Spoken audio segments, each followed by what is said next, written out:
देश के सबसे बड़े लोकतांत्रिक बहस के शो, ऐसा मैं क्यों कह रहा हूं ये बताऊंगा, लेकिन सबसे पहले देश के सबसे बड़े लोकतांत्रिक बहस के शो देश की बहस में मैं दीपक चौरसिया अपने तमाम दर्शकों का, अपने तमाम पैनलिस्ट का वंदन करता हूं, अभिनंदन करता हूं, नमस्कार करता हूं।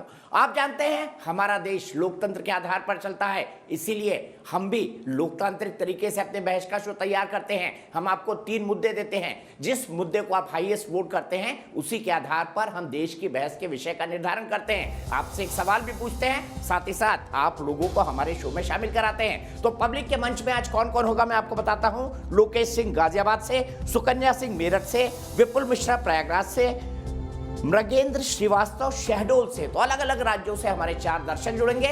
लेकिन सबसे पहले आप देख लेते हैं आज का विषय क्या है। बढ़ती आबादी कैसे बन रही है तरक्की की दुश्मन, इसे 85% लोगों ने वोट देकर देश की बहस का मुद्दा बनाना चाहा है। पब्लिक के मंच में आप भी जुड़ेंगे और इसीलिए मैं आपको बता दूं, आज सुप्रीम कोर्ट में इस मसले पर प्लीडिंग की कार्रवाई पूरी हुई। एक वकील अश्विनी उपाध्याय जो भारतीय जनता पार्टी के नेता हैं, उन्होंने इस संबंध में सुप्रीम कोर्ट में एक पिटीशन दायर की है। प्लीडिंग पूरी हो जाने के बाद इस पर औपचारिक सुनवाई होगी। वैसे जनसंख्या पर कई बार कोर्ट की टिप्पणी आ चुकी है। कोर्ट की टिप्पणी भी यही कहती है और एक वेंकटचलैया आयोग का गठन हुआ था जो देश में जनसंख्या नियंत्रण के लिए नीति बनाने की वकालत करता था, लेकिन राजनीतिक दबावों की वजह से, गरीबी और अशिक्षा में फंसे हुए लोगों की वजह से भी ये काम नहीं हो सका। तो क्या मोदी सरकार में इतनी राजनीतिक इच्छा शक्ति होगी कि ये काम हो जाए? 11 जुलाई जो विश्व जनसंख्या दिवस है उसमें योगी सरकार भी अपना मॉडल उत्तर प्रदेश के लिए लेकर आ रही है। राज्य चाहें तो वो भी इसमें कानून बना सकते हैं। कुछ राज्यों में पंचायती राज में आपको शामिल होने के लिए 2 बच्चों से ज़्यादा, अगर आपके 2 बच्चे हैं, उसका एक कट ऑफ लिमिट है, उसके बाद आप पंचायती राज की प्रक्रिया में शामिल नहीं हो सकते। क्या ऐसा कोई नियम कानून बनेगा? क्या राजनीतिक इच्छा शक्ति होगी? इन्हीं तमाम मुद्दों पर बात होगी। लेकिन बोझ कैसे बन गई है जनसंख्या देश के लिए, आइए इस रिपोर्ट में देख लेते हैं। बढ़ती गरीबी से लेकर बढ़ते अपराध जनसंख्या विस्फोट का बड़ा नतीजा माने जा सकते हैं। इसलिए देश भर में चर्चा बढ़ गई है कि आखिर इस पर लगाम कैसे लगेगी।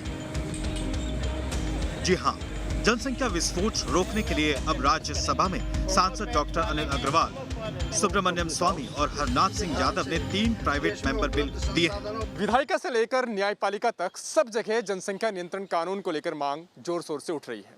जहां एक और कुछ सांसद प्राइवेट मेंबर बिल के जरिए इस पर सदन में चर्चा चाहते हैं, तो कुछ लोगों ने अदालत का सहारा लिया है। ये जरूरी है कि आने वाले सत्र में, संसद सत्र में इस पे कानून बने। दूसरी ओर 25 करोड़ से ज्यादा आबादी वाले राज्य यूपी में योगी सरकार बढ़ती आबादी की गंभीरता समझते हुए एक मेगा प्लान लेकर आ रही है। 11 जुलाई को जनसंख्या दिवस के मौके पर न्यू पॉपुलेशन पॉलिसी 2021 से 30 खुद मुख्यमंत्री योगी आदित्यनाथ जारी करेंगे। हम इसलिए लेकर आ रहे हैं क्योंकि ये सामाजिक जरूरत है। देश और प्रदेश की इस वक्त बहुत बड़ी जरूरत है कि जनसंख्या नियंत्रण पर एक कोई नीतिगत कानून लाया जाए। खास बात यह है कि राजनीतिक दल जनसंख्या विस्फोट पर ज्यादा चर्चा करते नहीं दिखते, लेकिन आबादी के विस्फोट को घातक जरूर बताते हैं। सिर्फ 11 जुलाई को विश्व जनसंख्या दिवस पर सुर्खियां बटोरने के लिए, हेडलाइन बनाने के लिए ये नीति बनाई जा रही है, या वाकई में इनके पास कोई ठोस रणनीति है? जानकारों की माने तो वो दिन दूर नहीं जब जनसंख्या विस्फोट देश के संसाधनों पर गहरा असर डाल सकते हैं। बढ़ती आबादी के आंकड़े आतंकित करने वाले हैं। अगर समय पर एक्शन लिया गया तो तरक्की पक्की, वरना आने वाले वक्त में जनसंख्या विस्फोट तरक्की की राह में बड़ा रोड़ा बन सकते हैं। तो मैं आपको बता दूं, हर मिनट हमारे यहाँ पर 47 बच्चे पैदा होते हैं। अप्रॉक्सीमेट अगर इसे जोड़ लिया जाए तो कभी कभी पर सेकंड 1 का भी आंकड़ा हो जाता है। रोज हमारे यहाँ 70,000 बच्चे पैदा होते हैं। तो 1 इनार 100 बीमार वाली हालत है। जब तक हम 100 करोड़ लोगों के लिए खाना जुटाएंगे, 125 करोड़ लोग पैदा हो जाएंगे। हम 125 करोड़ के लिए जुटाएंगे, वो 150 करोड़ हो जाएंगे। तो 25 करोड़ हमेशा भूखे रहेंगे। क्या ऐसा होना चाहिए? इसीलिए हमारा आज का सवाल जो है वो इसी से जुड़ा हुआ है। पॉपुलेशन विस्फोट वहां पर होता है जहां पर गरीबी और अशिक्षा होती है, ये भी एक सत्य है। इस पर ध्यान देने की जरूरत है। इसीलिए हमारा आज का सवाल इसी से जुड़ा हुआ है। इसी से जुड़ा हमारा आज का सवाल है, जिसका हाँ या नहीं में आपको जवाब देना है। जवाब के तरीके आपको पता है, वो भी मैं आपको बताऊंगा। हमारे साथ थोड़ी देर में प्रोफेसर अरुण कुमार, देश के जाने माने अर्थशास्त्री, सुप्रिया श्रीनेत और जफर इस्लाम जुड़ेंगे। जनसंख्या नीति आने के बाद गरीब और अशिक्षितों का क्या नुकसान होगा, यस और नो में हम आपसे सवाल पूछ रहे हैं। क्या होगा या नहीं, इसका जवाब दीजिए। आपको पता है हमारे वेबसाइट पर चले जाइए www.newsnation.com। आप जानते हैं हमारा मोबाइल ऐप डाउनलोड करना बेहद आसान है। देश की बहस से आप कभी भी जुड़ सकते हैं। साथ ही साथ आप ये भी जानते हैं कि वोटिंग के तरीके क्या क्या है। मैं उस पर समय नहीं गवाऊंगा, सीधे चलता हूं सबसे पहले प्रोफेसर अरुण कुमार जी के पास। प्रोफेसर साहब, सबसे पहले मैं आपसे ये समझना चाहता हूं कि कितना अंतर है, हम कितनों को खिला पाते हैं, कितनों के लिए खाना है, कितनों के लिए संसाधन, और हम कितने पैदा कर देते हैं, कितनी डिस्पैरिटी है, इसको आप समझा सकते हैं अपने आंकड़ों के आधार पर? देखिए, जो जनसंख्या की बात की है वो सोशियो इकोनॉमिक एक फैक्टर होता है। अगर आप सबको रोजगार देंगे तो जनसंख्या अपने आप में समस्या नहीं है। जैसे कि जापान में हमारे यहाँ से लैंड मास कम है, रिसोर्सेज कम है, लेकिन उनका जो डेंसिटी ऑफ पॉपुलेशन वो हमसे कहीं ज़्यादा है। साउथ कोरिया में भी ज़्यादा है, लेकिन वो सब हाथ को काम देते हैं और प्रोडक्टिव काम देते हैं। तो अगर आप हर एक व्यक्ति को प्रोडक्टिव काम देंगे तो वो दूसरों के लिए भी पैदा करेगा, वो बोझ नहीं बनेगा। अगर आप प्रोडक्टिव काम नहीं देंगे तो वो बोझ बन जाएगा समाज पे। जैसे कि अगर एक परिवार में देखें, जब बच्चे बड़े हो रहे हैं तो माता पिता को उनका जो पालन पोषण करना पड़ता है। जैसे ही बच्चे बड़े हो जाते हैं वो फिर परिवार को कंट्रीब्यूट करते हैं, तो जो परिवार की सुख समृद्धि और बढ़ जाती है। तो इसलिए मेरा मानना है कि पॉपुलेशन कंट्रोल तो एक लॉन्ग टर्म फैक्टर है। अभी शॉर्ट टर्म में हमको देखना है कि उनको शिक्षा हम सही दे पाते हैं नहीं दे पाते हैं, उनको हम रोजगार सही दे पाते हैं नहीं दे पाते हैं। और सबसे ज़्यादा कमी आई है पिछले सालों में वो रोजगार में आई है। और हमारी शिक्षा, जैसे कि annual survey of education report बताता है कि गांव में 5वीं जमात के बच्चे दूसरी जमात की लिखाई नहीं कर पाते, पढ़ाई नहीं कर पाते, और फिर वो ड्रॉप आउट कर जाते हैं। उनको कभी कोई अच्छी नौकरी नहीं मिलेगी, वो गरीबी रहेंगे और वो समाज पे फिर बोझ बने रहेंगे। तो इसलिए मेरा मानना है कि सबसे ज़्यादा हमें ध्यान इस समय देना है शिक्षा पे। सब बच्चों को अच्छी शिक्षा मिले और रोजगार, जो रोजगार प्रोडक्टिव हो, वो जिस समाज में बर्डन ना बने। तो प्रोडक्टिव रोजगार पैदा करने के लिए हमें क्या क्या करना है, इसके लिए हमें टेक्नोलॉजी की तरफ ध्यान देना पड़ेगा, हमारे टैक्सेशन पे ध्यान देना पड़ेगा, हमारे डेवलपमेंट पैराडाइम पे ध्यान देना पड़ेगा। हमारे यहाँ जो आज जो सिर्फ 6% जो बच्चे हैं उनको जो संगठित क्षेत्र में रोजगार मिलता है, जहाँ पे अच्छी खासी तनख्वाह मिलती है। बाकी 94% हैं उनको असंगठित क्षेत्र में जाना पड़ता है, वहाँ पे जो रोजगार भी कम है, वहाँ पे जो एक तरह से कहा जाए जिसको कि रेजिडुअल है, वो मतलब कि जिसको काम संगठित क्षेत्र में नहीं मिलता वो फिर असंगठित क्षेत्र में आ जाता है। क्योंकि हमारे देश में ये देखा गया है कि एक तरह से जो संगठित क्षेत्र है उसमें ऑटोमेशन बहुत ज़्यादा हो रहा है, और ऑटोमेशन के चलते हुए वहाँ पे जॉब्स नहीं बन रहे हैं। तो इसीलिए सिर्फ जो देश का 6% जो वर्कफोर्स है वो जो ऑर्गेनाइज सेक्टर में काम करता है, जिसकी तनख्वाह ठीक ठाक है। 94% जो हैं वो एक तरह से जो सही काम नहीं मिलता है उनको, वो रेजिडुअल हैं, और जैसे वो ठेला चला लेंगे, रिक्शा चला लेंगे, या जो सिर पे बोझा जो ढोलेंगे, वो इसी तरह का काम करते हैं जिसमें कि ज़्यादा प्रोडक्टिविटी नहीं हो सकती है। तो हमें एक सुनियोजित नीति के चलते हुए, अपना डेवलपमेंट पैराडाइम को देखते हुए ये होगा, तो फिर सोशियो इकोनॉमिक ट्रांसफॉर्मेशन खुद अपने आप होगा। जैसे कि आपने देखा कि 90 के दशक के बाद हमारा पॉपुलेशन रेट ऑफ ग्रोथ कम होता चला गया है, क्योंकि जो बर्थ रेट है वो गिरता चला गया। जैसे जैसे परिवार मतलब सुख समृद्धि होती है तो वो इसमें ज़्यादा बच्चे नहीं पैदा करते, वो 1 या 2 ही बच्चे रखेंगे वो पर। लेकिन जो गरीब परिवार है उसको लगता है कि अगर हमारे 5-6 बच्चे नहीं हुए तो बच्चे मर जाएंगे, तो हमारा जब बुढ़ापे में कौन सहारा होगा, तो इसलिए वो ज़्यादा बच्चे पैदा करेंगे। तो हमें कोशिश करना चाहिए कि जल्दी से जल्दी सोशियो इकोनॉमिक ट्रांसफॉर्मेशन हो जाए हमारे देश में, जिससे कि शिक्षा अच्छी हो, रोजगार सही हो, तब जाके ये पॉपुलेशन की भी समस्या कंट्रोल में आ जाएगी। ठीक है, मैं आपसे आऊंगा कि क्या देश को जनसंख्या नियंत्रण के लिए कोई कानून बनाना चाहिए, क्योंकि 3 प्राइवेट मेंबर बिल्स आ चुके हैं। मैं सवाल आपसे लूंगा, लेकिन डॉक्टर जफर इस्लाम, क्या सरकार जनसंख्या को नियंत्रण के बारे में कुछ सोच रही है? कोई कानून आने वाला है, पिटिशंस लग रही हैं, प्राइवेट मेंबर बिल आ रहे हैं, आप क्या सोचते हैं, पार्टी क्या सोचती है? देखिए, ये प्राइवेट मेंबर बिल जो है वो खुद से आदमी लगाता, कोई पार्टी की सोच है नहीं। लेकिन मतलब इस बिल के बारे में कह रहा हूँ, लेकिन जहाँ तक पार्टी की सोच है, पार्टी ने बराबर इस दिशा में काम किया है, सेंसिटाइज किया है, अवेयरनेस कैंपेन चलाया है, और जितनी सारी चीज़ें मुहैया होनी चाहिए, जहाँ पर ज़्यादा आप इस तरह से देखिए, उस इलाके में जहाँ पर एजुकेशन नहीं हो, गुर्बत हो, वही सबसे ज़्यादा जो है बच्चे पैदा होते हैं। और इसको जिस दिन भी अगर कोई भी आदमी अगर इसको किसी कम्युनिटी से जोड़ दे, लेकिन अक्सर क्या होता है दीपक भाई, मैं बोलता हूँ इसको मुस्लिम कम्युनिटी से जोड़ देते हैं, लेकिन लोग अगर आंकड़े देखेंगे तो उनको समझ में आएगा कि इसमें कोई हकीकत नहीं है, इसलिए कि जहाँ गुर्बत है, इसका असल जो डायरेक्ट रिलेशन है वो गुर्बत से है। और एजुकेशन में आप देखिए कई ऐसे हिंदू परिवार में हैं जिनके 8-8 बच्चे हैं, 10-10 बच्चे हैं, 5-5 बच्चे, 6-6 बच्चे, मैं 50 हज़ारों करोड़ों को जानता हूँ मैं, जो जिनके इतने, लेकिन उनके सब बच्चे अगर अच्छे हैं, ऐसे बहुत सारे हैं जो एकदम गरीब है। अभी हमारे यहाँ जो काम करता है आदमी, उसके 7 बच्चे हैं, वो मुस्लिम तो है नहीं, हिंदू है, वो सब गुर्बत में हैं। लेकिन ऐसे भी है, मैं जानता हूँ, आपको मैं बता सकता हूँ, जो 7 बच्चे हैं वही उसी जगह पर उसी मोहल्ले में, लेकिन सबको पढ़ाया लिखाया तो सारे 7 अच्छे निकल गए, अब अच्छी जगह रहने लगे, अब बेहतर ज़िंदगी गुजारने लगे। तो इसका डायरेक्ट रिलेशन जो है, और ये पार्टी हमारी समझती है कि इसका समाधान, इसलिए जो बात है एजुकेशन और शिक्षा और गुर्बत से दूर करने के लिए जो भी तरीके अपनाए जाने चाहिए वो हम ज़रूर अपनाएंगे, ताकि गरीबी से जैसे गरीबी से निकलेंगे वो अपना सोचने समझने तक का तरीका चेंज हो जाता है। हमने एक छोटा सा सर्वे देखा था, मैं दीपक भाई बताना चाहता हूँ कि जो सर्वे है, मैंने देखा कि कुछ, मैं अब कम्युनिटी के नाम नहीं ले रहा हूँ, मतलब हर मिक्स कम्युनिटी में एक ऐसी जगह गया जहाँ पर मिक्स क्राउड था, मुस्लिम, हिंदू, सिख, ईसाई सभी रहते थे, लेकिन वहाँ बहुत ही गुर्बत थी। वहाँ पर अगर वहाँ की रिपोर्ट मैंने सर्वे पढ़ा है, वहाँ पर देखा तो वहाँ किसी के 7 बच्चे, किसी के 6, यहाँ पर बल्कि एक महिला जो आज बीजेपी में है, वो मैं ऐसा कहना चाहता हूँ, आज बीजेपी में सपोर्ट कर रहे हैं उसको, वो महिला बिल्कुल अपने ही परिवार से खड़ी हो गई कि नहीं, इसमें हमको नहीं, इतने सारे बच्चे पैदा सिर्फ करना काम नहीं, हम कुछ काम करना चाहते हैं, आगे बढ़ाना चाहते हैं। तो ऐसे भी लोग हैं जो प्रोग्रेसिव सोच के उस जगह पर, और आज देखिए वो अच्छा काम कर रही है, इसलिए कि उसको एजुकेशन मिल गई, वो अपने बच्चों को भी एजुकेशन देगी तो ही बच्चे होंगे। और अब जब मैं अपने आसपास के, चाहे कोई धर्म के हो मानने वाले, लेकिन आसपास के लोगों को देखते हैं, जहाँ जहाँ खुशहाली आ रही है, जहाँ जहाँ एजुकेशन, वहाँ बच्चे भी 1-2, मैं खुद अपने परिवार में देखता हूँ, किसी को भी 1 से 2 से ज़्यादा किसी को नहीं है।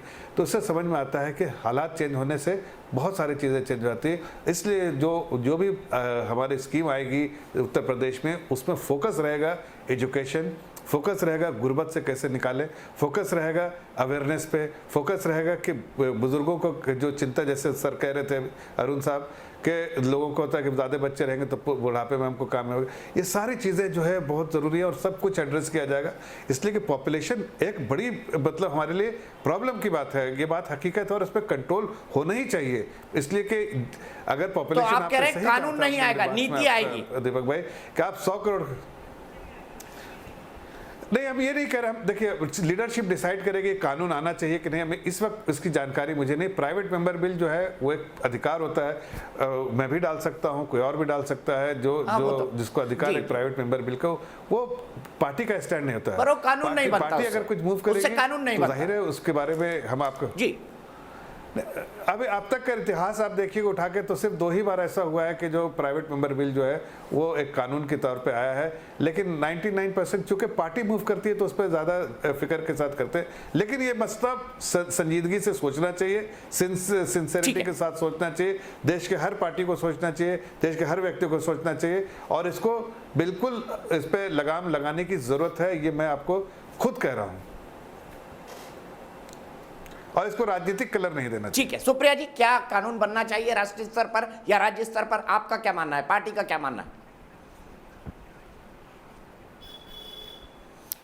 मैं सबसे पहले तो आपके सामने कुछ आंकड़े और कुछ तथ्य रखना चाहती हूँ, क्योंकि ये इत्तेफाक तो महज है नहीं कि प्राइवेट मेंबर बिल डाला जा रहा है, कोर्ट में जाया जा रहा है, ऑब्वियसली कानून बनाने की तरफ ये कदम है। मैं आपके सामने कुछ आंकड़े रखना चाहती हूँ। सबसे पहले तो डिबेट तथ्यों पर होना चाहिए। ये क्या डिबेट है? ये पॉपुलेशन का डिबेट है। हमारे देश में अगर मान लीजिए 140 करोड़ की जनसंख्या है, तो 2 चीजें समझनी जरूरी है। ये दुनिया भर के लिए लागू होता है, हमारा देश कोई एक्सेप्शन नहीं है। टोटल फर्टिलिटी रेट, मतलब एक औरत अपने जीवन में कितने बच्चे पैदा कर सकती है और एक कपल कितने बच्चे पैदा करता है, टोटल फर्टिलिटी रेट। और रिप्लेसमेंट लेवल। रिप्लेसमेंट लेवल क्या होता है कि मैं और मेरे पति हैं, कल को हम मर जाएं तो हमारे दोनों बच्चे हमारी जनरेशन को रिप्लेस करें। दुनिया भर में रिप्लेसमेंट लेवल 2.1 माना जाता है कि 2 लोग मरेंगे, 2 लोग नए आएंगे, वो रिप्लेसमेंट लेवल आइडियल माना जाता है। हमारे यहाँ टोटल फर्टिलिटी रेट 1950 में 5.6 था इंडिया का, अब 2.14 हो गया है, अपने आप ही गिर गया है, क्योंकि जैसे एजुकेशन बढ़ी, जैसे समृद्ध हुए लोग, अपने आप वो रेट गिरता गया है टोटल फर्टिलिटी रेट।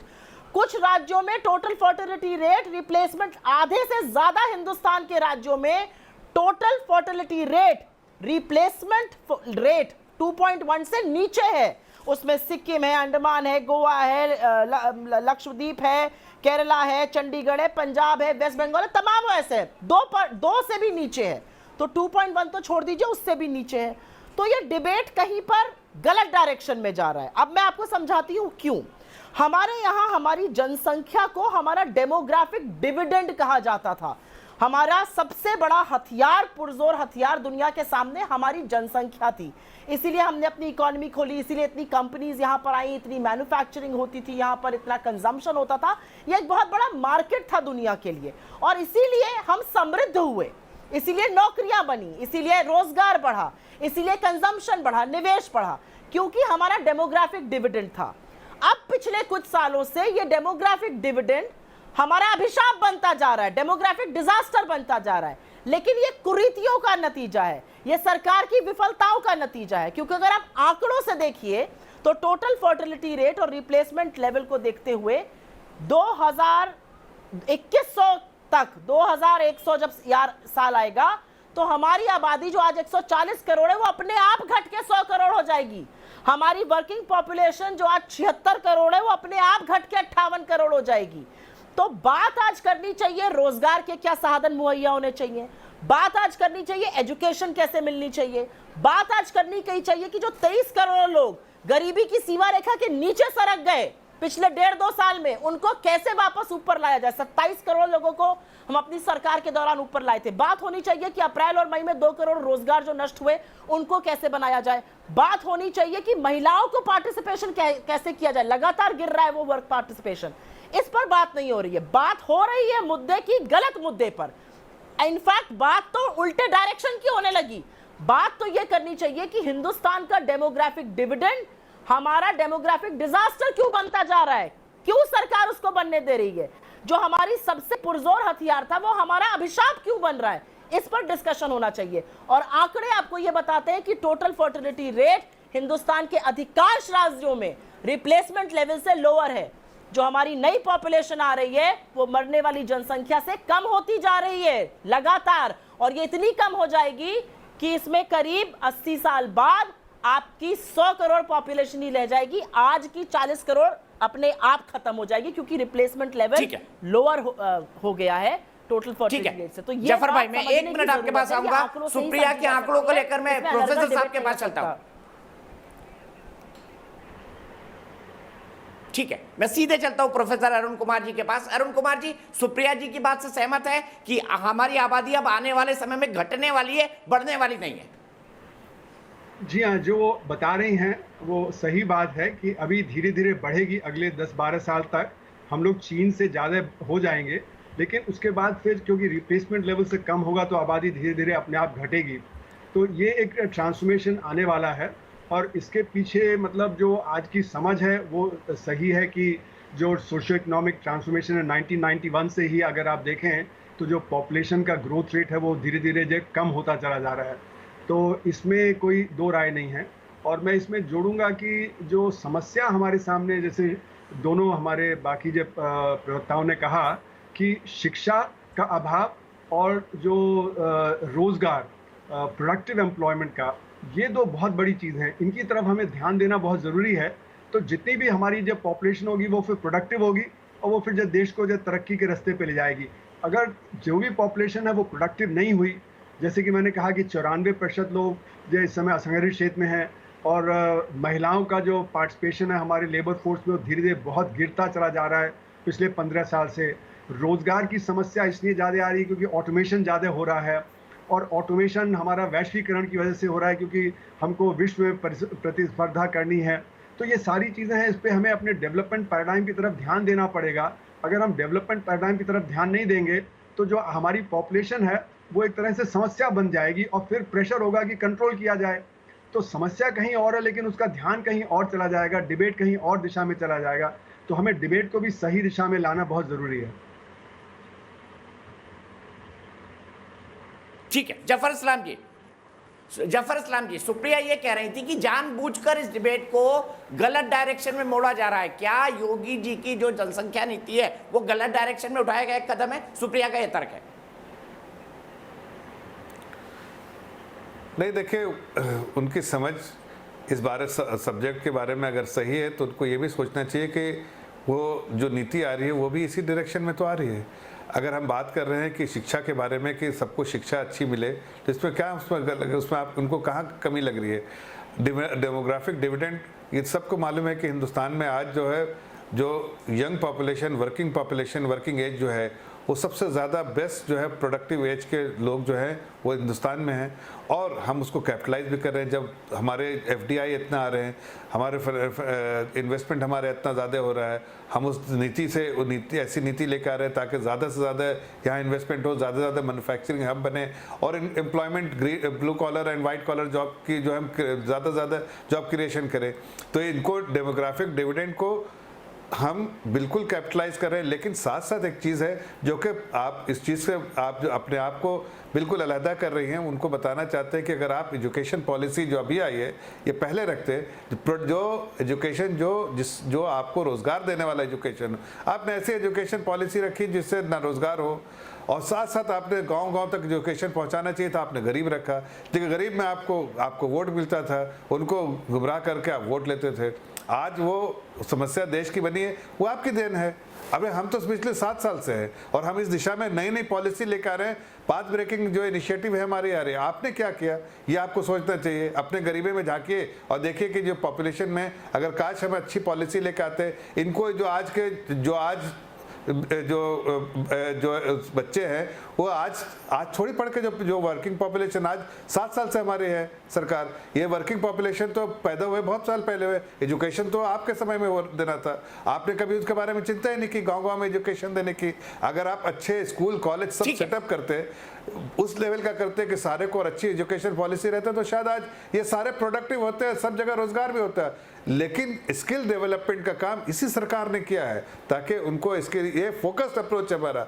डे 1 से सरकार ने स्किल डेवलपमेंट में फोकस किया ताकि हम उनको स्किल दे सके। आपने एजुकेशन नहीं दिया, अब उनको स्किल देंगे तभी तो वो कम से कम रोजगार पाएंगे, और बाकी लोगों के लिए अच्छी एजुकेशन पॉलिसी लेके आए ताकि वो बेहतर एजुकेशन पा सके और साथ साथ वो देश के लिए कंट्रीब्यूट कर पाए, प्रोडक्टिव तरीके से कंट्रीब्यूट कर पाए। ठीक है, मेरे एक दर्शक लोकेश सिंह गाजियाबाद से जुड़े हैं, सीधे उनके पास चलते हैं। लोकेश, क्या जनसंख्या नियंत्रण के लिए कानून आना होगा? सुप्रिया, मैं 1 मिनट में आपके पास आऊंगा, आप कट गई थी इसीलिए मैंने दर्शक का सवाल लिया। मैं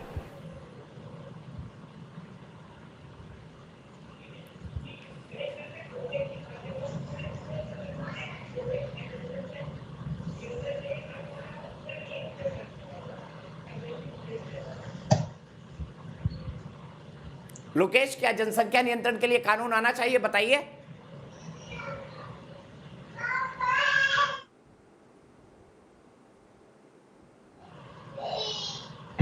हेलो लोकेश, मेरी आवाज सुन पा रहे हैं तो बताइए, क्या जनसंख्या नियंत्रण के लिए कानून आना चाहिए?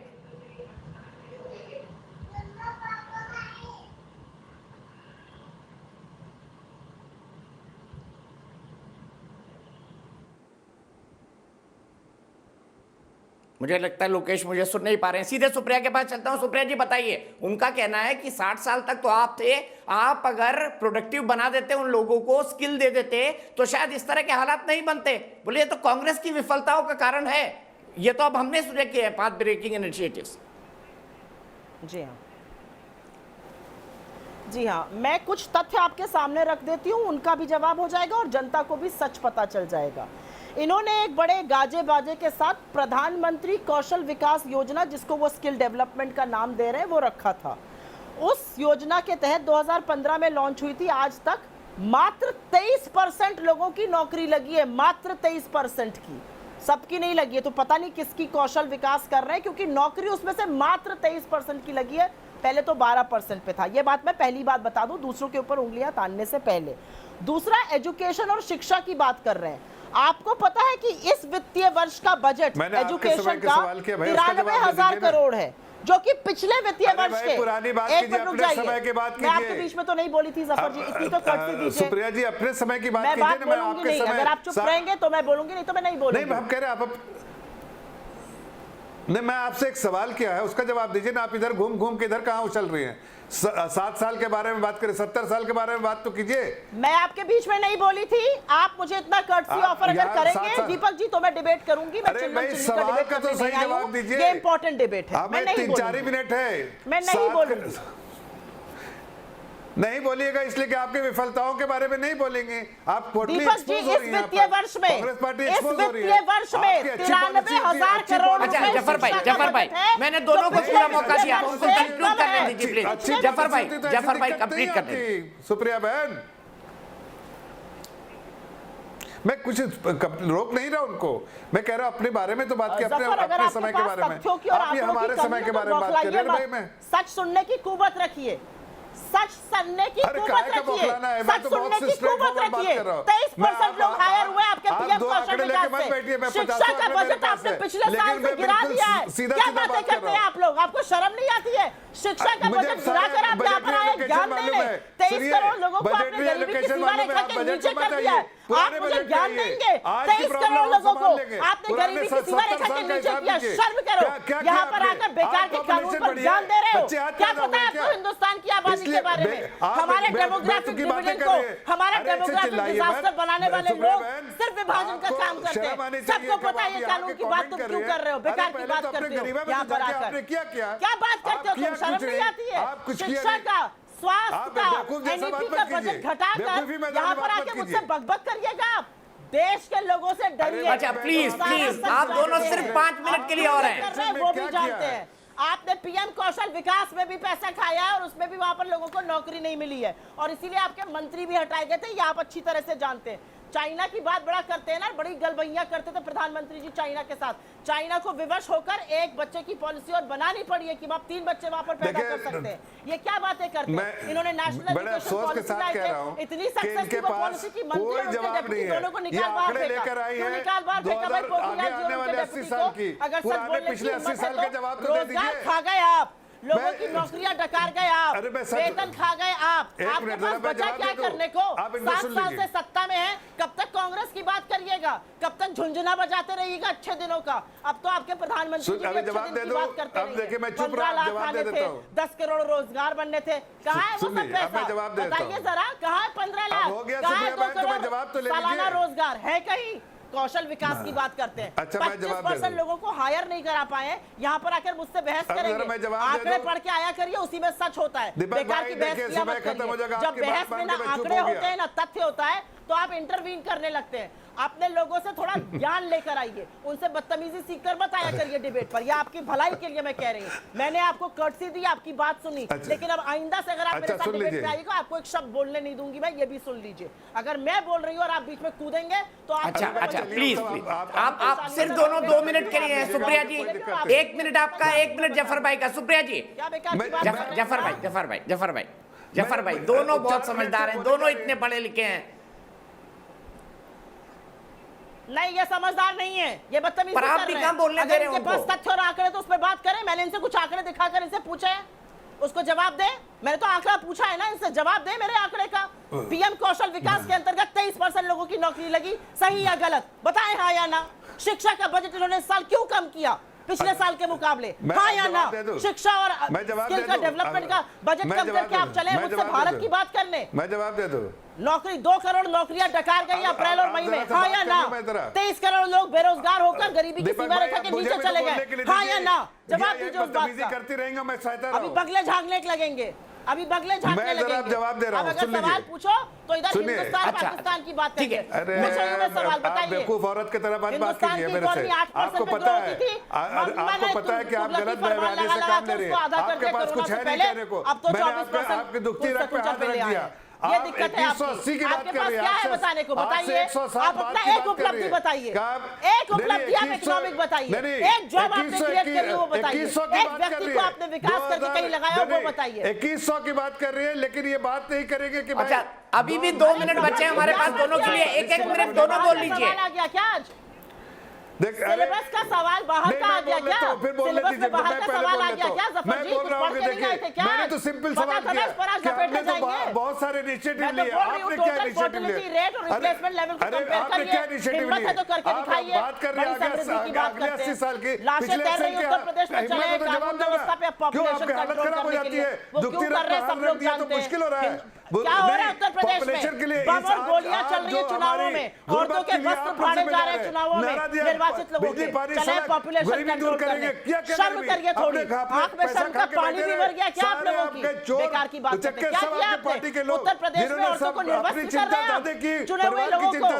क्या किया ऋतु सिंह के साथ आपने? क्या किया आरती यादव के साथ आपने? सरकार गरीब आदमी की बातें चिंता करते हैं उत्तर कर रही है, ये प्रदेश सरकार जो में चिंता बेवकूफी कर की रही बात कर रहे हैं। क्या बेवकूफी की अच्छा बात कर रहे हैं आप दोनों इतने पढ़े लिखे लोग, महिला है तो सिलेबस के बाहर का चिल्लाएंगे सवाल आ गया। दिक्कत की बात है, चिल्लाने से मैं रुकूंगा नहीं, दिक्कत की मैं बात है आपको ये। पढ़ा सकता हूँ। उत्तर प्रदेश में औरतों का खुलेआम उनकी साड़ियां खींची जा रही हैं, उनको निर्वाचित किया जा रहा है और ये चुनी हुई महिलाएं हैं। क्या हो रहा है उत्तर प्रदेश में? बड़े चले पॉपुलेशन कंट्रोल करने यहाँ पर। पहले उन औरतों के वस्त्र पर जिसने हाथ डाला है ना उसको सजा दीजिए, उसके बाद बात करिएगा उत्तर प्रदेश की बात करने आए। क्या बात? ना भारत की बात कर सकते हैं, ना उत्तर प्रदेश की कर सकते हैं, ना युवाओं की कर सकते हैं, ना बेरोजगारों की कर सकते हैं, ना महिलाओं की कर सकते हैं।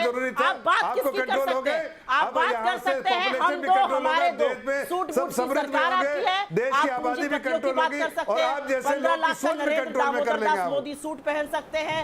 केम छो मजामा बस अपने दो चार मित्रों के साथ कर सकते हैं। हम दो और हमारे दो की जो आपकी सरकार है वो आपके दो मुकेश अंबानी और अडानी है और कोई नहीं है, ये जान लीजिए। हम दो हमारे दो दुनिया में मत करिएगा। अगर आप हम दो हमारे दो पूंजीपति के लिए है, ये सब जानते हैं, उनको पता है ये सब जानते हैं, उनके काले सब जान रहे हैं यूपी में क्या हो रहा है। यूपी में अगर एक महिला अपना निर्वाचन करने जा रही है, प्रस्तावक की पहले इतने पढ़े लिखे, दोनों इतने समझदार, क्यों झगड़ रहे हैं? आंख में शर्म का पानी नहीं है। क्या बात करते हैं आप? बोलने दीजिए, क्या बात करते हैं आप? औरत है, इनको ऐसे बोलने दीजिए। क्योंकि मैं बोल रही थी, ये बीच में अनर्गल बकवास करेंगे, मैं इनकी बकवास थोड़ी सुनने आई हूँ यहाँ पर। ये बोले मैं बिल्कुल चुप रही, मैं बोलने लगी, ये बीच में बोलने लगे, ये कौन सी तमीज है डिबेट करने की?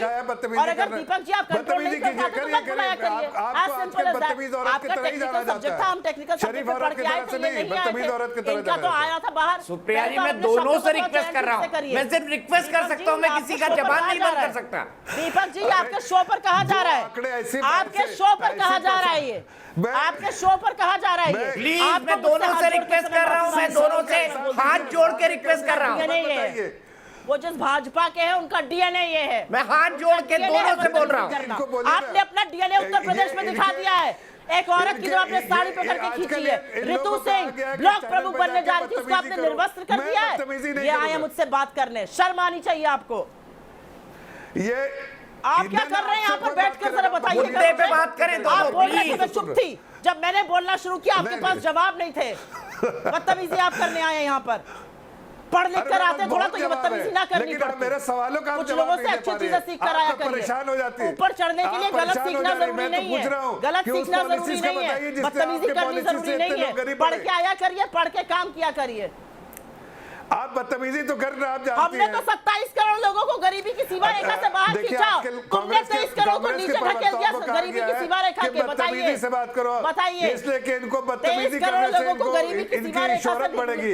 ऐसे अच्छा मैं दोनों को रोक रहा हूँ, आप दोनों मेरे साथ सिर्फ 9 बजे तक हैं। 23 करोड़ लोगों को आपने गरीबी की सीमा रेखा के नीचे ढकेला, ढकेला कि नहीं ढकेला? हाँ या ना बताइए। 23 करोड़ लोग आपकी नाक के नीचे और गरीब हुए कि नहीं हुए? हाँ या ना बताइए। 23 करोड़ लोगों को गरीब किया आपने। हमने 27 करोड़ को निकाला। आंकड़े तो पढ़ के आया करो भाई, 70 साल के गलत आंकड़े तो पढ़ के आया करो। आप आंकड़े बिना पढ़े आप क्यों आते हो? मेरा टीवी चैनल है, मेरा टीवी चैनल है। सच यही है, आपने 2 करोड़ रोजगार खा लिए। इसको संसद भवन मत बनाइए प्लीज, प्लीज दोनों से रिक्वेस्ट कर रहा हूँ। रेखा के नीचे रहे, निकालने के बजाय आप और पीछे 99,000 करोड़ शिक्षा का बजट था, उसको 93,000 क्यों किया गया? इस बात का जवाब दे दीजिए। दीपक जी मैं सिर्फ एक सवाल पूछना चाहती हूँ, 99,000 करोड़ शिक्षा का बजट था, उसको 93,000 करोड़ क्यों किया गया? कम कैसे किया गया? आपको लगता है भारत जैसे देश में शिक्षा का बजट 6,000 करोड़ कम किया जा सकता है? शिक्षा का बजट आपने 6,000 करोड़ रुपए कम किया एक साल में। कैसे कम किया आपने वो बजट? ये तो आपके आंकड़े। ये तो आपके बजट से आया है। कहाँ पढ़ाने जा रहे हैं लोगों को? कहाँ पढ़ाने जा रहे हैं? आप स्किल डेवलपमेंट कर रहे थे, 23% को तो आप नौकरी दिला पाए, बाकी 76% का क्या वो बताइए मुझे। 77% लोग रह गए। क्या बात कर रहे हैं आप? ये कितना बड़ा बजट? चलो मैं एक दर्शक के पास जा रहा हूँ, मेरी एक दर्शक जुड़ गई है, सुकन्या सिंह। आज सिलेबस के ठीक है, मेरे एक दर्शक जुड़ गए हैं। आप दोनों का वक्त 9 बजे तक था, मैंने 9:05 तक इसलिए देखा कि आप दोनों शांत हो जाएं, एक एक आर्गुमेंट रख दे, पर मुझे नहीं लगता कि ये शांत होने वाला है, इसलिए मैं सीधे चलता हूं सुकन्या सिंह के पास। मेरी एक दर्शक मेरठ से जुड़ गई हैं। सुकन्या बताइए, क्या जनसंख्या नियंत्रण के लिए कानून होना चाहिए? सर, आपका बहुत बहुत धन्यवाद। आपने मुझे इस काबिल समझा कि मैं अपनी राय रख सकूं। जी हाँ सर, जनसंख्या नियंत्रण के लिए कानून बहुत ज़रूरी है। हमारे देश में बेरोजगारी दर इतना ज़्यादा बढ़ चुका है कि आप मिनिस्ट्री ऑफ एक्सटर्नल अफेयर्स की रिपोर्ट देखेंगे तो हर साल पलायन बढ़ता जा रहा है। इंडियन एक्सप्रेस की एक रिपोर्ट के अनुसार ये बताया गया कि जितने भी इंडिया के टॉपर स्टूडेंट्स थे 1996 से लेके 2015 तक, उसमें से 95% यूथ ऐसा है जो कि पलायन करके NRI बन गया है, नॉन रेसिडेंट इंडियन, और वो बाहर ही सेटल होना चाहते हैं, जबकि 5% यूथ अपनी एजुकेशन क्वालिफिकेशन बढ़ा रहा है। इससे ये साफ होता है कि हमारे देश में लैक ऑफ जॉब अपॉर्चुनिटीज हैं, हमारे देश में अच्छा रोजगार इस वक्त नहीं मिल पा रहा है, और नॉन रेसिडेंट इंडियन अब नॉन रिटर्निंग इंडियन बन चुका है। वो अपने देश में वापस नहीं आना चाहते, वो अपने देश को की सेवा करने की जगह अपने होस्ट कंट्री को सेवा कर रहे हैं। ऐसे ही सर, वाटर क्राइसिस इतने ज्यादा बढ़ गए हैं, वाटर शॉर्टेज हो रही है, ज्यादा जनसंख्या की वजह से पानी की कमी होती जा रही है, ग्राउंड वाटर लेवल खत्म हो गया है, और इसके साथ साथ ठीक है, जुडिशियल क्राइसिस बढ़ गया है। ठीक है सुकन्या, ठीक है, एग्री माना, मैंने आपकी बात को माना, आपके सभी तर्कों को माना। बोलिए, सवाल बोलिए सुकन्या, जल्दी बोलिए। मेरा सवाल पक्ष और विपक्ष दोनों से है। मैं पक्ष से पूछना चाहूंगी, क्या ऐसी बहस चलती रहेगी या फिर जनसंख्या पर कोई नियंत्रण के लिए कोई कानून आएगा? और विपक्ष से मेरा यह सवाल है कि वे अपना सियासी चश्मा उतार के क्या पक्ष का साथ देंगे और देश के युवाओं के लिए कुछ अच्छा करेंगे, या फिर ऐसे ही लड़ते रहेंगे और हमारे युवाओं को बर्बाद करते रहेंगे? ठीक है, आपका सवाल हम पैनल पे ले जाएंगे, आप देखते रहिएगा। पैनल मेरे साथ जुड़ने वाला है, लेकिन उससे पहले डॉक्टर अनिल अग्रवाल, राज्यसभा के सांसद है, जो प्राइवेट मेंबर बिल लेकर आए हैं। डॉक्टर साहब, क्या सोचकर आप ये प्राइवेट मेंबर बिल लाए? नमस्कार। देखिए दीपक जी, आज के समय में जनसंख्या नियंत्रण करना सबसे ज़्यादा आवश्यक है, और देश का चाहे युवा वर्ग हो, चाहे हमारे प्रौढ़ हों, चाहे बच्चे हों, आज इस बात को सब समझ रहे हैं कि जनसंख्या नियंत्रण करना देश के लिए कितना आवश्यक है। इसके विषय में माननीय प्रधानमंत्री जी लाल किले की प्राचीर से कह चुके हैं कि इस देश में जनसंख्या नियंत्रण किया जाना कितना आवश्यक है। माननीय प्रधानमंत्री जी चाहते हैं कि जनसंख्या को नियंत्रण करने के लिए लोग स्वयं जागरूक हों और कानून लाने की आवश्यकता ही ना पड़े।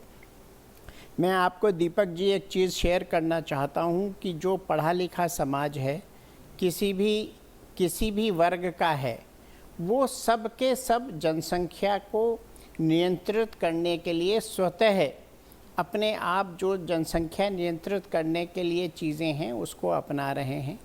लेकिन एक ऐसा वर्ग है जो कि इस काम में सहयोग नहीं कर रहा है, और ये वो वर्ग है जो कि आज हर प्रकार से ना वो शिक्षित है, ना उसके पास खाने के लिए न्यूट्रिशियस फूड है, और वो इसको दूसरी तरह से ये देखता है कि जब मेरे 5 बच्चे हो गए तो वो 10 साल के बाद उनको जो है काम करने के लिए भेज देता है। वो ये नहीं समझता कि भाई इसका भविष्य क्या होगा।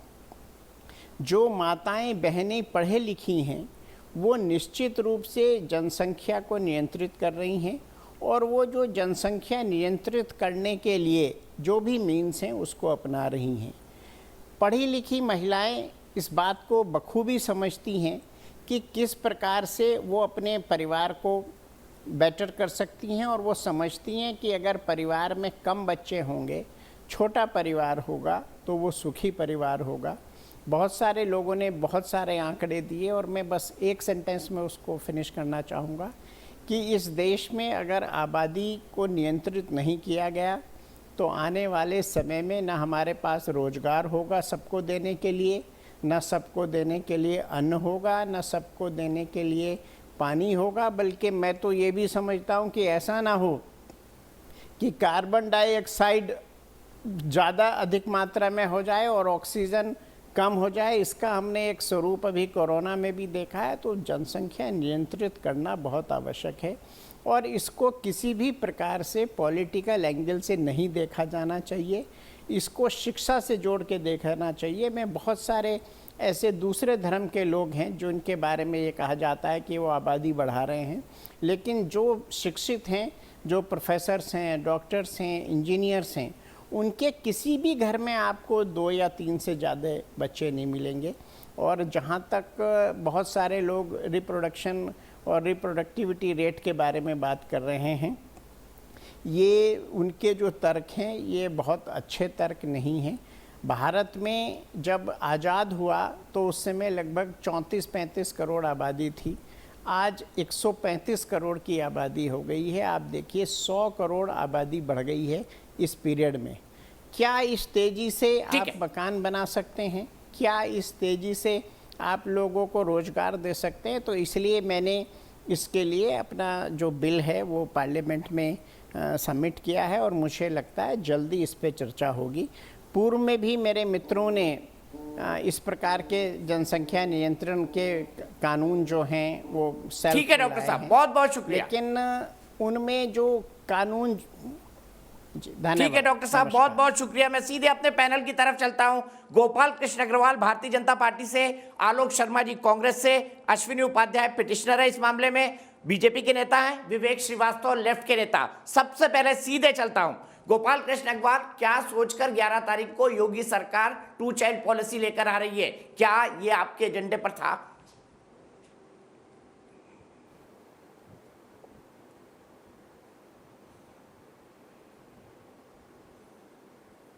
एक मिनट वक्त लीजिए, सब अच्छे से बोलिए। हाँ। बस आपस में मत उलझिएगा। हाँ। देखिए दीपक जी, सबसे बड़ी बात है कि सरकार का एजेंडा वो होता है कि देश का विकास हो, प्रदेश का विकास हो। उसके लिए जो आवश्यकता होती है उसके अनुसार कानून भी बनते हैं, उसके अनुसार काम भी होता है।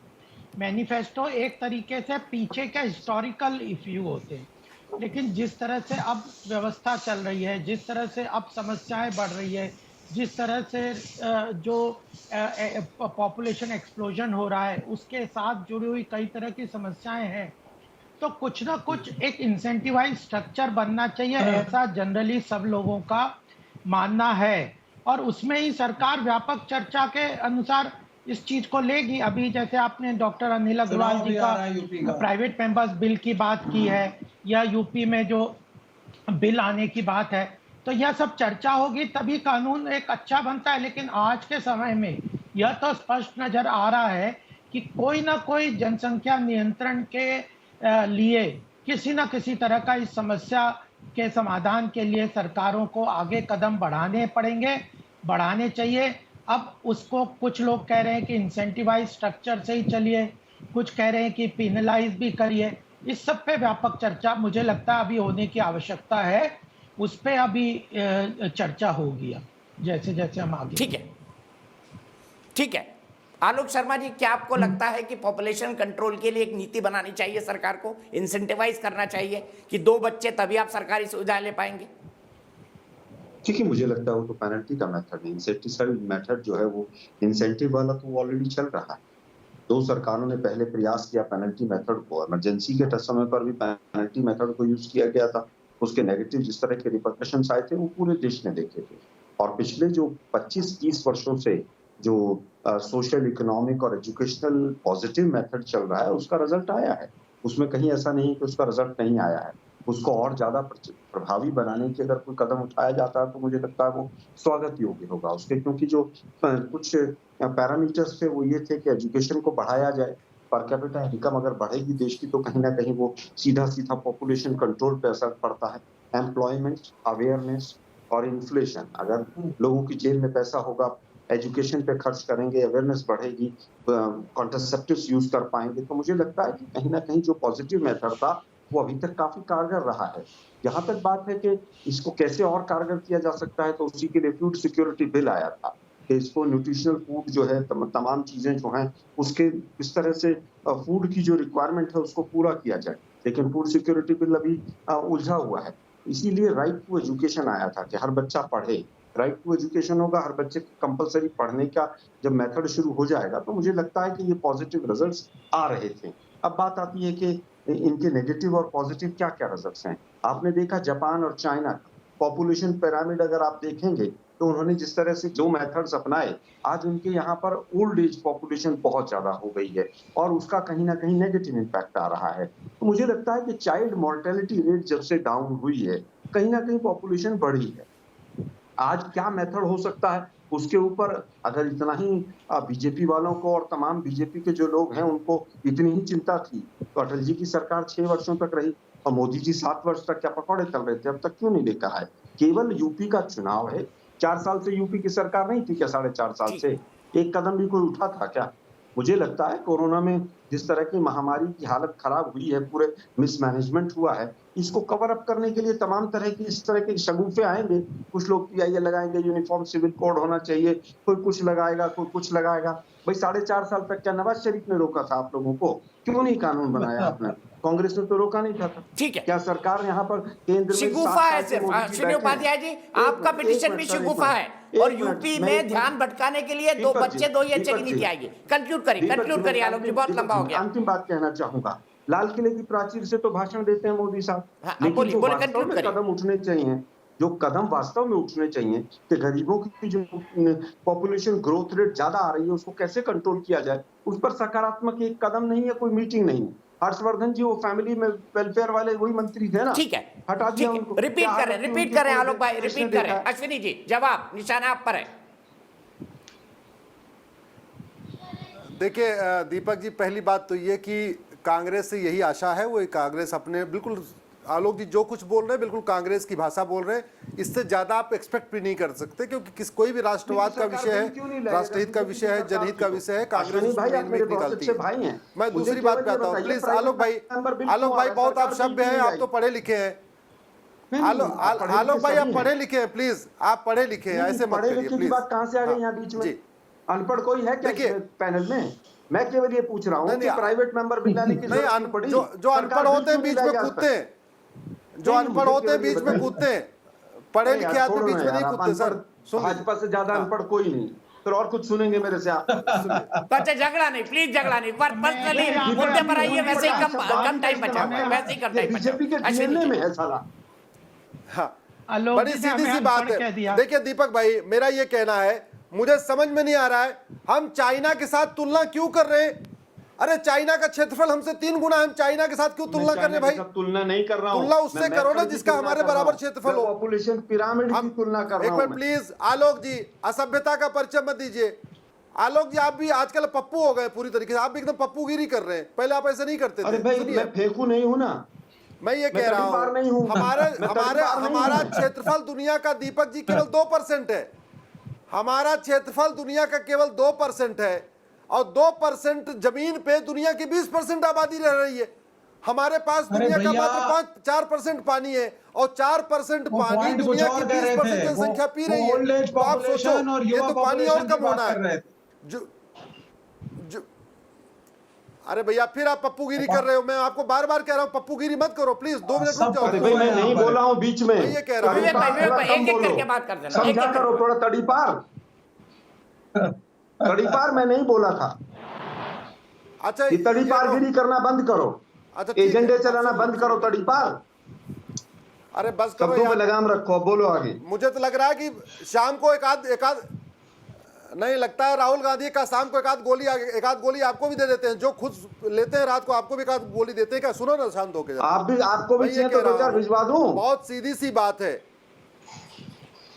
ये, केवल और केवल इस पे पिनल एक्शन जरूरी है।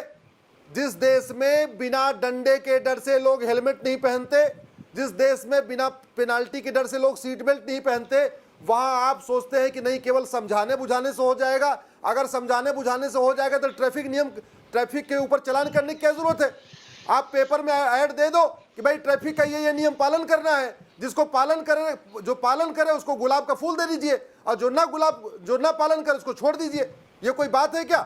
जनसंख्या विस्फोट करके लोग हमारा हवा खराब कर रहे हैं, पानी हमें नहीं मिल पा रहा है, हमें शुद्ध दूध नहीं मिल पा रहा है, शुद्ध फल नहीं मिल पा रहा है, शुद्ध सब्जी नहीं मिल पा रही है, बीमारियां फैल रही हैं, एयर पोल्यूशन की प्रॉब्लम बढ़ती चली जा रही है, और कह रहे हैं पेनाल्टी नहीं करेंगे।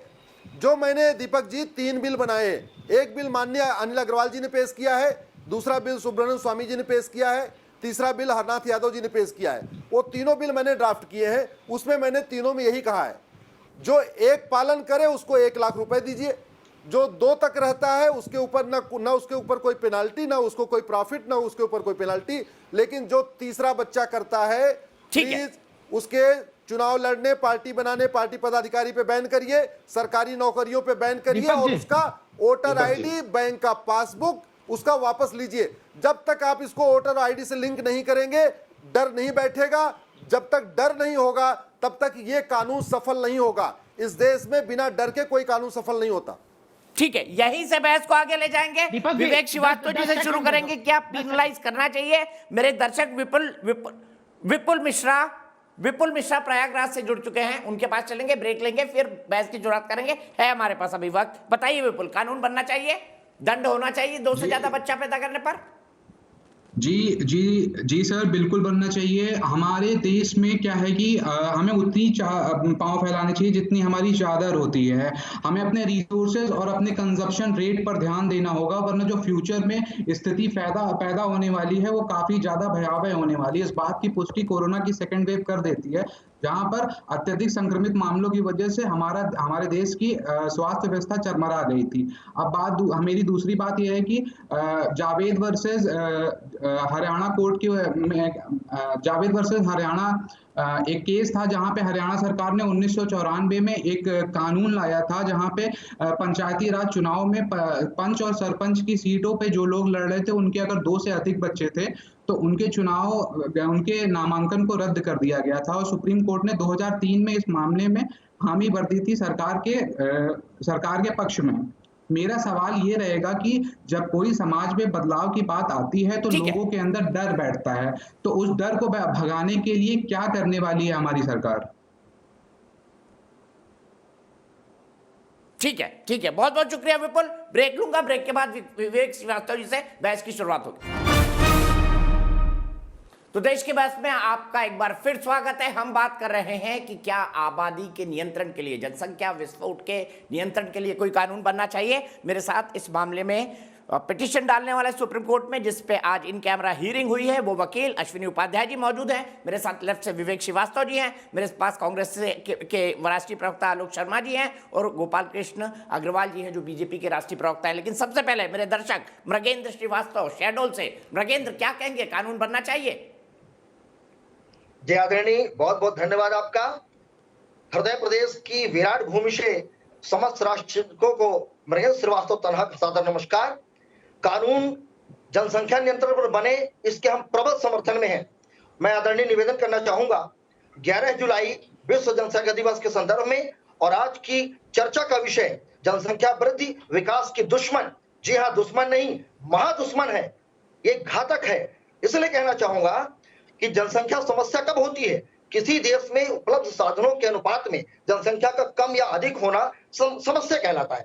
हमारे देश के संदर्भ में देखा जाए तो जनसंख्या अधिक है, और अधिक नहीं, इतनी अधिक है कि इसे जनसंख्या विस्फोट का नाम दिया जाता है। सारे विकास के प्रयास निष्फल हो जाते हैं। मैं समस्त विद्वानों से निवेदन करना चाहूंगा कि आप एक ऐसे नजरिए से देखिए जिसे हम राष्ट्रीय नजरिया कहते हैं। राष्ट्र कल्याण की भावना की चश्मे से आप अगर देखेंगे तो आप पाएंगे कि आज ऐसे हालात बन चुके हैं कि जनसंख्या नियंत्रण कानून आज की अनिवार्यता है। भाई साहब, मैं कहना चाहूंगा कि मैं साहित्यकार हूं, कारण निवारण दोनों बातों को मैं चंद दोहों के माध्यम से कहना चाहूंगा। जी, मेरे पास आपके लिए इतना ही वक्त है, मेरे पास, आप माफ कीजिएगा, इतना ही वक्त है मेरे आपके पास। विवेक श्रीवास्तव जी, जनता कह रही है कि बनना चाहिए, हमारे दर्शक कह रहे हैं कि बनना चाहिए, तो योगी जी कुछ गलत नहीं कर रहे हैं 11 तारीख को विश्व जनसंख्या दिवस पर जनसंख्या नीति का ड्राफ्ट लाकर? आप क्या कहेंगे, सपोर्ट करते हैं? आप नहीं, सुनिए, जनसंख्या कानून लाएं, उसमें कोई प्रॉब्लम नहीं है। मुझे नहीं लगता कोई भी पॉलिटिकल पार्टी या मुस्लिम समाज या माइनॉरिटीज भी इसके खिलाफ है। अब लेकिन साहब जहां तक योगी साहब के नियत का सवाल है, वो तो पोलराइजेशन चाहते हैं। वो चाहते हैं कुछ ऐसा किया जाए कि पटाखा फूटे, बम फटे, हड़कंप मचे और यूपी के अंदर हिंदू मुसलमानवाद पैदा हो जाए। हर चीज में वोट क्यों देखते हैं भैया? नहीं, आप सुनिए ना सर, ये सो रहे थे क्या योगी अभी तक? ये आज आप डिस्कशन हम क्यों कर रहे हैं? इसकी टाइमिंग ऐसी क्यों है? इसकी टाइमिंग योगी साहब इसलिए इस बिल को लेकर के आ रहे हैं कि वहां पर माइनॉरिटीज को कहीं ना कहीं से टारगेट करके आतंकित किया जाए, वहां हिंदू मुसलमानवाद हो, मेजोरिटी को कन्विंस किया जाए कि आपके बुरे हाल के लिए भ्रष्टाचार हिंदू गरीब भी टारगेट होंगे भाई, हिंदू गरीब भी टारगेट होंगे। ये धर्म का मसला नहीं है, या शिक्षा का मसला है, गरीबी का मसला है। अच्छी बात है। दूसरी बात आप सुने, जो चीज आलोक जी अभी कह रहे थे, शायद वो अश्विनी उपाध्याय जी को समझ में नहीं आई। ये कह रहे थे कि चाइना के अंदर it is an old country now, क्योंकि पॉपुलेशन कंट्रोल जरूर उन्होंने इंप्लीमेंट कर दिया, लेकिन majority of the Chinese people they are old by age, जबकि India is a young nation. आपके यहाँ मेजॉरिटी युवा है, तो पॉपुलेशन कंट्रोल आप आए बाएं साएं करके भाई दो बच्चे होने चाहिए, एक बच्चा होना चाहिए, 3 बच्चे होने चाहिए, कितने बच्चे होने, अरे सुनो पहले यार, कितने बच्चे होने चाहिए, ये जो है ये आप ऐसे बैठ करके अक्रॉस द टेबल नहीं डिसाइड कर सकते। आपको ये भी बड़े रिसर्च के बाद डिसाइड करना पड़ेगा कि भारत टोटली एक हिसाब से भारत की पॉपुलेशन 50 करोड़ की होनी चाहिए। तीसरी चीज सुनिए, चाइना में 144 करोड़ है, उसका 1/3 होना चाहिए, फिर तो 50 करोड़ भारत की सुन लीजिए आप पहले सुनिए एक मिनट। तो भारत की तीसरे हमारे आते हैं इम्प्लीमेंटेशन पार्ट पे। अभी सुनिए, चाइना से तुलना कर रहे हो ना, तो ये भी बोलो ना, चाइना का क्षेत्रफल 3 गुना है, चाइना की तुलना करोगे तो यहाँ का फिर तो भारत की जनसंख्या 50 करोड़ होनी चाहिए। आपको असल में क्या है, आपको समझ ही नहीं आई आलोक जी ने क्या कहा, आपको ये भी समझ में नहीं आया कि मैं क्या कह रहा हूँ। मैं कह रहा हूँ बच्चे 2 होने चाहिए, 3 होने चाहिए, 1 होना चाहिए। अरे आपको नहीं समझ में आ रही है, टेबल बैठ करके आपको समझ में नहीं आ रही है। आप चाहते हो भारत बर्बाद हो जाए, आप चाहते हो भारत बर्बाद हो जाए, आपकी दुकान चलती रहे। आप गरीबी हटाओ का नारा देते हो, लेकिन कभी जनसंख्या बर्बाद हुआ है भ्रष्टाचार के कारण। आप जल जंगल जमीन की बात करते हो, लेकिन सत्ता में रहे, जल जंगल जमीन का पूर्ण जनसंख्या भी अच्छा, एक दूसरे पर ना बोले प्लीज, पाखंडियों के विवेक जी कंक्लूड कर दीजिए, कंक्लूड कर दीजिए। अश्विनी उपाध्याय जवाब देंगे और गोपाल जी मैं 1 मिनट में आ रहा हूँ। सुनिए, मेरा कंक्लूजन ये है, इसके इम्प्लीमेंटेशन में बहुत समस्याएं मैं सीधे सुनिए अपने मुंह से बोले, पहले मुझे अपने मुंह से बोलो कि चाइना का क्षेत्रफल 3 गुना है। आप सुनिए अश्विनी उपाध्याय जी, आप नोटबंदी लाए, इम्प्लीमेंट आप नहीं कर पाए। आप इस जनसंख्या कानून को लाए हैं और ला रहे हैं बिना शिक्षित किए, बिना लोगों को अवेयर कराए, बिना प्रोपोगंडा किए हुए। आदिवासी है यहाँ पर, SC STs हैं, गांव के लोग हैं, उनको नहीं मालूम आप क्या लेकर के आ रहे हैं, क्यों लेकर के आ रहे हैं, किस पॉजिटिव एक्शन की आप बात कर रहे हैं। आप पहले 2 साल कैंपेन चलाइए और लोगों को इसके फायदे समझाइए, उसके बाद, वरना नोटबंदी की तरह ये भी फेल होगा। सबको फायदा समझ में आ जाएगा, हाँ, सबको फायदा भी समझ में आएगा, सबको नुकसान भी समझ में आएगा। इकोनॉमी में फेल है, आपकी दुकान नहीं चलेगी।